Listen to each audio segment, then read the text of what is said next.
Hello everybody, my name is Allison, and today I'm going to be telling you the story of Erastus D Smith, a hero of the Texas Revolution.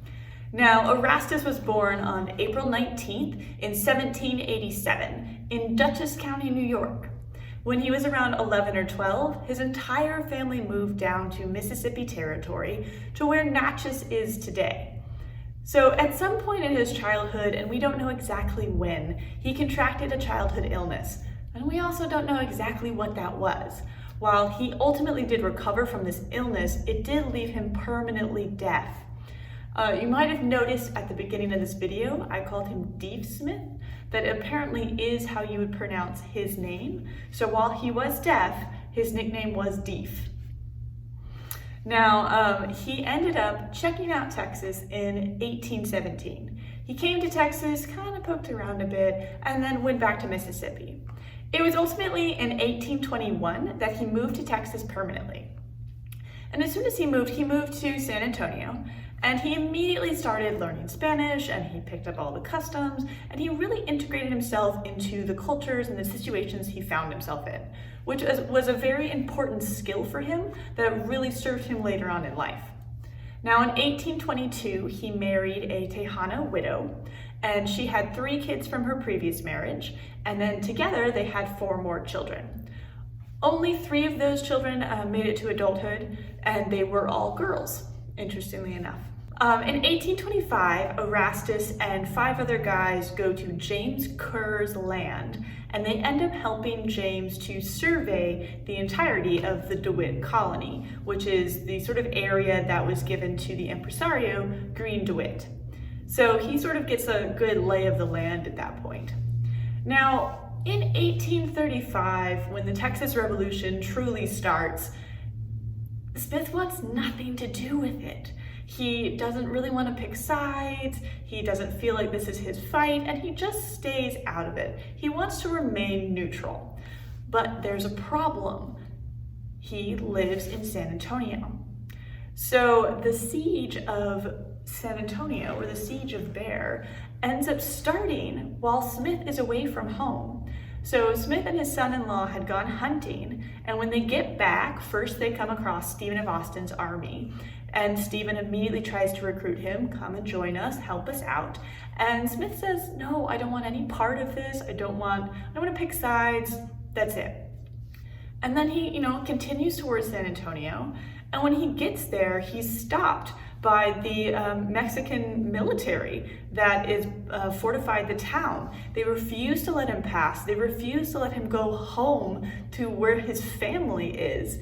And so that one moment is a defining moment for him. He decides that I will pick sides in this fight, and I'm not gonna pick the Mexican side. They won't let me go home. There's a quote from him, supposedly what he told Austin when he came back. He said, I told you yesterday that I would not take sides in this war, but sir, I now tender you my services as the Mexicans acted rascally with me. And I kind of love that mentality of like, he wasn't gonna pick sides, but now he's been offended, and he stands with the side that didn't offend him. So he ends up being a very valuable person to have on your side in this war. And it's mostly because he's very good at traversing wilderness, he's very good at being sneaky, but also he knows Spanish, and he's very good at translating through those cultures that are all mixed together in Texas. So he's very good at finding out information for people. So, D Smith takes part in the Battle of Concepcion on October 28th, 1835. He's the one that discovered the mule train that led to the grass fight later on that year. He also is the one who led Colonel Francis Johnson's troops into San Antonio when they ended up storming the town, and he was injured in this battle. So he was around the same place that Ben Milam was killed. So Ben was one of the other leaders that really got the army into San Antonio to take it over from General Cos. And Smith was in the general vicinity and was injured in an unrelated incident. But kind of interesting that they were at the same place. After Smith has recovered from his injuries from that fight to take over San Antonio to start, William Barrett Travis entrusts him with a letter being sent to General Houston in San Felipe. So he leaves the Alamo on February 15th, 1836. Once he gets to San Felipe, delivers the letter, Houston ends up sending him right back to San Antonio to find out what happened at the Alamo. So when he gets back to the Alamo, he finds that the fight is over. The defenders have been killed and there's nothing left there for him, or really to report on, but he does find the survivors like Susanna Dickinson and takes her and her daughter back to General Houston to give their account of what happened at the Alamo. So as soon as that sort of saga is finished, he ends up just sort of joining up with the rest of General Houston's army. He was originally assigned to the cavalry, but he ended up getting sort of all the new recruits. He sort of became in charge of them, and he ends up just keep doing what he's doing, which is sort of spying, sort of scouting, sort of checking things out and finding out information where he can. He ends up capturing a courier that was meant for Santa Anna, so they end up getting a lot of valuable information from this courier. And then right before really the Battle of San Jacinto is set to start, his unit is the one in charge of destroying Vince's bridge so that no one can retreat and also no one can bring reinforcements. So Erastus D Smith ends up helping out a lot with the Texas Revolution. Little bits here, little bits there. He's really instrumental in making certain things happen the way that they did. Now, after the revolution, he ends up going to Columbia, which is where his family has moved after the siege of San Antonio, or the siege of Bear. And he stays with them for a while there, and the Texas government actually gives his family the ability to pick which home they want to live in San Antonio. So they try to give the family some property. And during this time, he's still sort of part of the military, but not quite. At some point, he ends up gathering up a group of Texas Rangers to go and keep the Texas frontier safe. They end up having a huge battle where the Laredo International Airport is today. So kind of a weird fact. But ultimately, to me, the strangest part of D Smith's whole story is the story of his death. So his family had been living in Columbia, and they are, being offered property in San Antonio. But for some reason, he comes to Richmond. He came here, and this is where he died. Not here, but I have a quote for you. So this is from Wharton's History of Fort Bend County, and it says, "On the next day, after the act was signed and the county born, D Smith, who had become a resident of the new town, died at the residence of Randall Jones and was buried on a vacant block in what is now the heart of Richmond, at or near the site where the state has recently placed a tablet to his memory." Now, that's a kind of weird quote.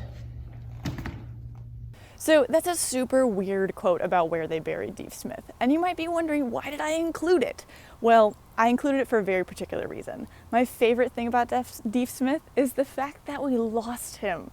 I always thought this was a super modern problem, like in the 50s or 60s. Maybe someone moved a tombstone and didn't move a body, and now we're in this pickle. But no, one of the people that buried D Smith came back to Richmond 10 years later.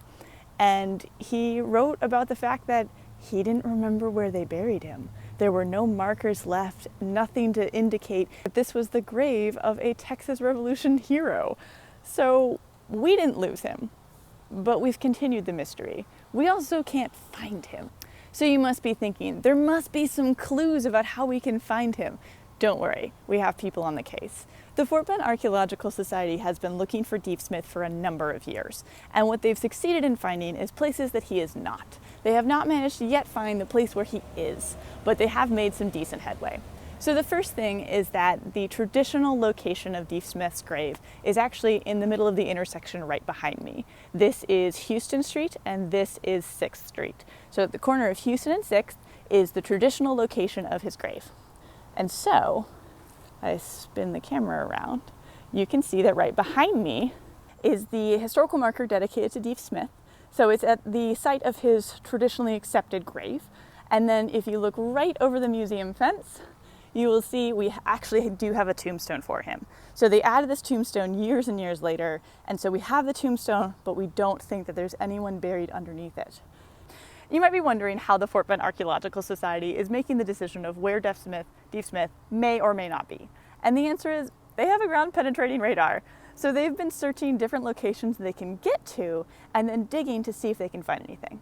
So there are 2 places that they currently think he might be, but they haven't yet gotten the permits or they're not allowed to dig in those locations. So the first location is actually under the Longsmith cottage. So they can't fit their ground penetrating radar underneath the foundation, and we're not planning on moving the house anytime soon, so that makes it kind of difficult for them to check. Now my favorite and the other location they think he might be is actually underneath the sidewalk down here. So somewhere along this stretch, I think they know precisely where, but somewhere under the sidewalk they think he is there. And in order to dig under that sidewalk, they have to get a lot of special permits, and they're in the middle of a number of different digs. So they haven't gotten around to it, but it's definitely on their list. I hope you've enjoyed this look at Deef Smith, learning his story and about his life, and then also about his death and the ongoing mystery of where is he. So see you next time.